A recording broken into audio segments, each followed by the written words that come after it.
Good evening everyone. আজি হৈছে নবমী সকলোকে নবমীৰ শুভকামনা জনাইছো আৰু মই কালি এটা ভিডিও আপলোড কৰিছিলো জুবিনদাৰ নিউমাৰলজিৰ ওপৰত লোছো গ্ৰিডখনত মই কৈছিলো যে সানটো ইমবেলেন্স আছে আজি আপোনালোকক মই প্ৰ্যাকটিক্যালি দেখুৱাই দিম তেখেতৰ সানটো কেনেকৈ ইমবেলেন্স আছে কাৰণ বহুতৰ মনত এটা কোৱেশ্চন থাকিব পাৰে বা বহুতে লোছো গ্ৰিডৰ ওপৰত মোক সুধিছিলে হেতু কাৰণে ভাবিছো আজি আকি পেলে আপোনালোকক প্ৰ্যাকটিক্যালি মই দেখুৱাই দিম আহকচোন চাও তেনেহলে তেখেতৰ গ্ৰিডখন জুবিনদা জন্ম হৈছিলে 18 নৱেম্বৰ 1972 এটোৰ ডেষ্টিনি নাম্বাৰ হ'ব 1 + 8 = 9 মঙ্গলৰ নাম্বাৰ আৰু কণ্ডাক্টৰ নাম্বাৰ হ'ব গুটেকিটা প্লাস কৰিব 9 টো এৰি দিলেও হ'ব গুটেকিটা প্লাস কৰিলে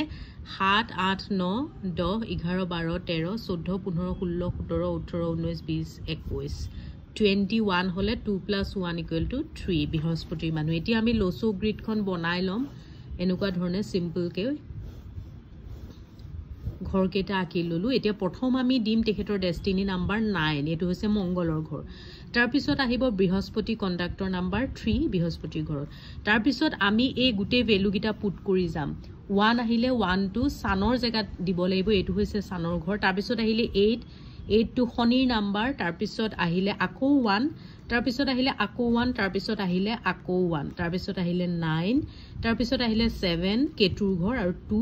চন্দ্ৰৰ ঘৰ এই গুটে ঘৰ গিটা বুজাই দিছো আপোনালোকক প্ৰথমটো হৈছে 4 এটো যেহেতু তেখেতৰ মিসিং আছে এটো হৈছে ৰাহুৰ ঘৰ তাৰ পিছত দুবাৰ আহিলে মঙ্গলৰ ঘৰ এটো হৈছে 9 মঙ্গলৰ ঘৰ তাৰ পিছত আহিলে এবাৰ চন্দ্ৰ 2 তাৰ পিছত আহিলে বৃহস্পতি এটো বৃহস্পতি ঘৰ এটো মিসিং আছে বুধৰ ঘৰ তাৰ পিছত আহিলে 7 কেতুৰ ঘৰ তাৰ পিছত আহিলে 8 এটো হৈছে শনিৰ ঘৰ তাৰ পিছত আহিলে সূৰ্যৰ ঘৰ সানৰ ঘৰ এটো 4 বাৰ আহিছে আৰু তাৰ পিছত এটো আহিছে শুক্ৰৰ ঘৰ এটো তেখেতৰ মিসিং তেখেতৰ গোল্ডেন লাইনডাল মিসিং আছে এতিয়া মই সান যে ইমবেলেন্স বুলি কৈছিল আপোনালোকে মন কৰক ইয়াত 4 বাৰ 1 আহিছে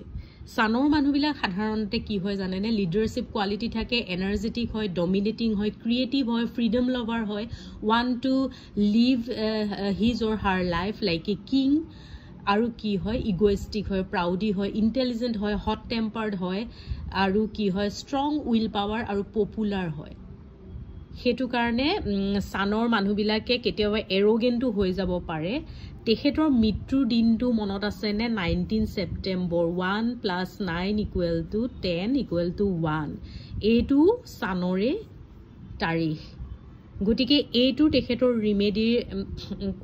দৰকাৰ আছিল হয়তো তেখেতে লৈছিল যাৰ যাৰ গ্ৰিডত 4 বাৰ কৈ সানটো আহিছে সেই বস্তুটো ইমবেলেন্স বুলি ধৰা হয় মানে অতিমাত্ৰা সকলো বস্তুৱে বেয়া গটিকে যেতিয়া এজন মানুহৰ দুবাৰলৈকে আহে ঠিকে আছে কিন্তু যেতিয়া 4 বাৰ আহি যায় তেতিয়া হলে বেছি এনাৰ্জি আহি যায় বেছি ডমিনেটিং হয় ক্ৰিয়েটিভটো অতি বেছি হৈ যায় আৰু কি হয় ফ্ৰীডমটো বেছি ভাল পোৱা হৈ যায় সবতে অতিমাত্ৰা বেয়া গটিকে এটো অতিমাত্ৰা হৈ যায় সানৰ যেটো ক্যাৰেক্টাৰিষ্টিক খুব বেছি হৈ যায় হেতু কাৰণে হেতু তেখেতে ভগ্ন স্বাস্থ্য আছিল যদিও পানীত নমাৰ পৰা বিৰত নাথাকিলে না ভাবিলে আৰু বেছি এনাৰ্জি আহি যায় উইল পাৱাৰটো বহুত ষ্ট্ৰং হৈ যায় তেখেতৰ স্বাস্থ্যৰ কথা নাভাবি মনৰ ইচ্ছাতে তেখেতে পানীত নামি দিলে গটিকে এনেকুৱা ধৰণে লোছো গ্ৰিডত আপোনালোকে নিজৰ গ্ৰিডখন চাব পাৰে আৰু কোট ৰিমেডিৰ দৰকাৰ হয় আপোনালোকে জানিব পাৰিব